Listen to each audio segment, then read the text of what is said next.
What's going on, friends? The cast twin cam crankshaft flywheels have been known to shift on their pin in a phenomenon called scissoring. But oddly enough, nobody can exactly tell you why. All opinions aside, maybe these pressed crankshafts aren't so bad after all.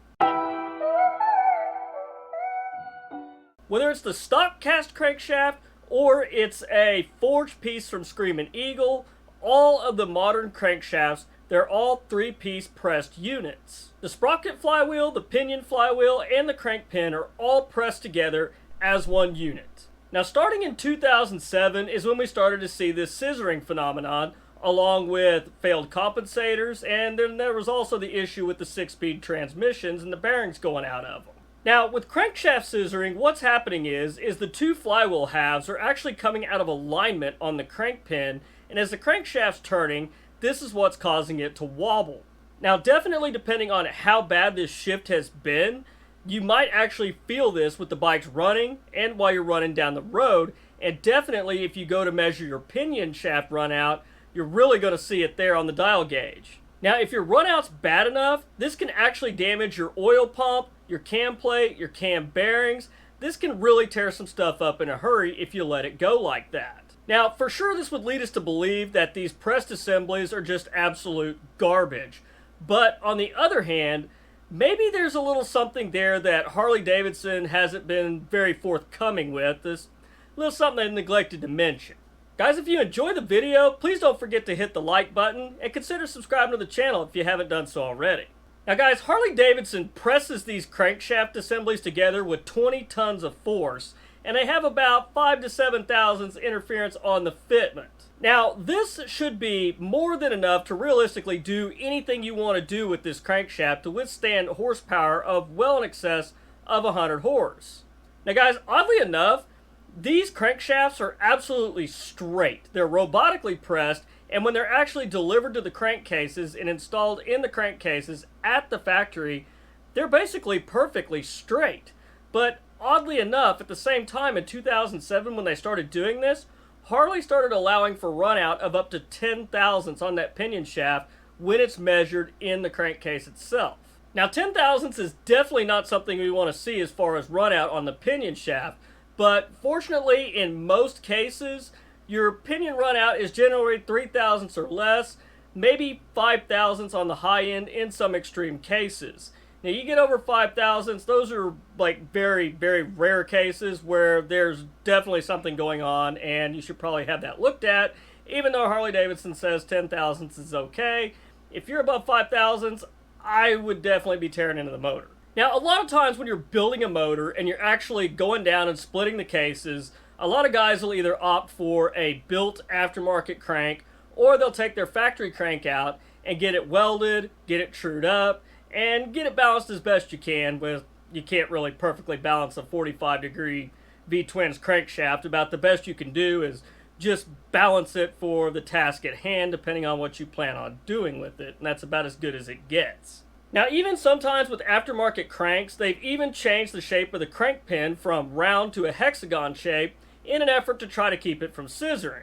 Now, another option you have if you actually have your motor apart that far is to either A, you could put a sleeve in your left side crankcase half and revert back to the old school Timken bearing setup, or you can go with the lefty bearing from Screamin Eagle, which is basically a heavy-duty version of the roller INA bearing. It literally just has more bearing rollers in it than the stock one, just a little bit bigger, a little bit thicker, but still essentially a roller INA bearing. So you've got your built crank, or you've taken your stock crank, you've welded it up, and you've went back together with a set of heavy-duty roller bearings down in the lower end. Problem solved, right?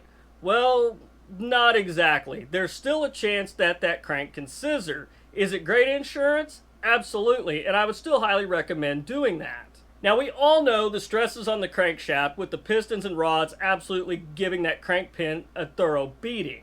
Now, there are other functions going on down there as well that are just as important, but maybe not under quite as much stress.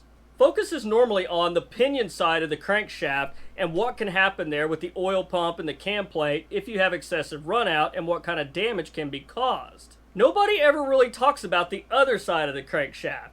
Nobody talks about the output side, which is having to deal with all the torque and all the power from the motor. The output side is handling the load, carrying it down the line to the clutch and the transmission.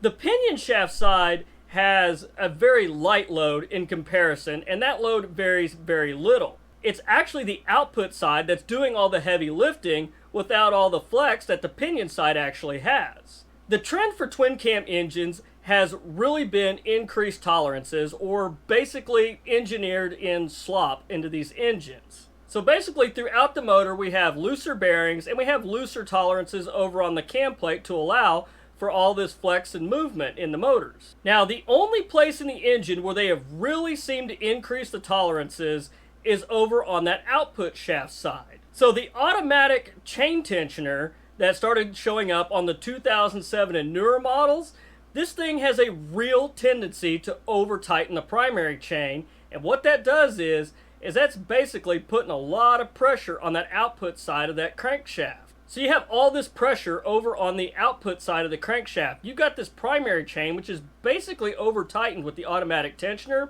It's holding this thing firmly in place, while the rest of the crankshaft is sitting here wobbling throughout the engine with all the looser tolerances, and then this starts showing up out on your pinion side as high runout. Well guys, something has to give in there, and it appears to be the crank pin that's what's giving. Now, maybe Harley-Davidson has already kind of slightly slid a little fix in there, and if it's not a fix, it's definitely going to help with this issue, is that manual primary chain adjuster. So as I mentioned, as the automatic chain tensioner continues to tighten that chain, which it does, they don't back off. They have only one direction that they move in, and that's tighter going up. This gives the crankshaft plenty of movement along its run through the engine, through all these loose tolerance main bearings, and through the cam bearings, the cam plate. It's got plenty of room to wiggle around in there. So looser tolerances everywhere, and then we tighten it up at one of the most critical points on the crankshaft, which is the output shaft. So in my mind, with one side of the crankshaft being held very tightly, and the other end basically having free run throughout the engine, it's really not a surprise that we start seeing some very high runout numbers over on the pinion side. Now, new factory cranks don't start out like this. As I mentioned, they start out perfectly straight in the engine, but as miles accumulate, you ride the bike, you start piling the miles on, you run all these miles with this automatic chain tensioner over tightening the chain. It runs with an over tightened chain. Your primary chain is pulling your clutch and your transmission, everything together with that output shaft on the compensator. That's where we start to see the runout developing, and that runout number going up over all these miles of running like that. Now, ironically, we didn't start to see this issue until Harley started going with these automatic primary chain tensioners. This is when all these issues started to come to light. And then when they did this in 2007, if you remember the first couple of years of the 96, they had compensator issues, the 6-speed transmissions were suffering from bearing failures. Well, no crap. You've got this whole assembly pulled together with this automatic chain tensioner. What did you expect to happen? And then the next thing we know, we start scissoring cranks. So as the chain's running around the sprockets between the compensator and the clutch, there's no slop in this chain. There's no slack. It's got absolutely no give. So when you're getting on and off the throttle, you don't have that slop there that's helping to absorb that shock. Basically, all the shock from you getting on the throttle, off the throttle, all this energy has to go somewhere, and whether being taken up by that chain, this is getting transferred directly to your main bearings in the engine, the bearings in the transmission. It's basically going straight through your crankshaft. 20 tons of pressure pressing a crankshaft together, that thing should not move. Now, I understand with the single pin crank, that's very hard on the crank pin, but at the same time, we didn't really see this scissoring phenomena back on the 88s, like 2003 going forward. It wasn't until they started pressing them and they went with the automatic chain adjuster. So guys, what do you think? I don't think that the automatic chain tensioner has been the root cause of the scissoring on these crank pins, but I definitely feel like it hasn't helped matters whatsoever. And to be honest with you guys, most of these automatic primary chain tensioners, anytime you pull up the primary, you're going to find that your chain is extremely tight in there. This thing doesn't have any give to allow for any slack in that. It just keeps ratcheting tighter and tighter and tighter. I know how tight my primary chains are because I have a manual adjuster. So every 10,000 miles, you want to pull the primary cover off, set your adjustment again, put it back on, you're good to go for another 10,000 miles. I know that's kind of a pain in the butt when the service interval for the primary comes around, but it's definitely worth not having excessive runout over on the pinion side. I don't know, it just seemed a little strange to me that this issue didn't rear its ugly head until they got away from the manual adjuster on the big twin. And guys, I have never heard anything good about the automatic primary chain tensioner. My opinion is it's one of the best things you can get rid of on your motorcycle. The Screamin' Eagle version is about $150, and there's a lot of aftermarket companies out there that are going to offer a manual tensioner. It's definitely worth the money. It's a lot cheaper than having to pull your motor down because it's caused an issue. But anyhow, guys, I want your opinion on this. Do you guys think that the manual tensioner has caused some of these issues? Do you think that the automatic tensioners run the chain way too tight? I want to hear your opinions in the comments below. But anyhow, guys, if you enjoyed the video, please don't forget to hit the like button and consider subscribing to the channel if you haven't done so already. But anyhow, guys, that is all I've got for you this week. I want to thank all of you for watching. The support on the channel has just been absolutely amazing. We just surpassed 25,000 subscribers here not too long ago, and guys, I'll be honest with you, I never thought the channel would get this big. 25,000, that's quite a milestone. We started from zero, big fat zero, with one video, and it's just grown from there. And I want to thank all of you guys for that. But anyhow, guys, until next week, please stay safe on the streets, dodge the cars, and I'll catch you guys back here in next week's video. Thanks for watching.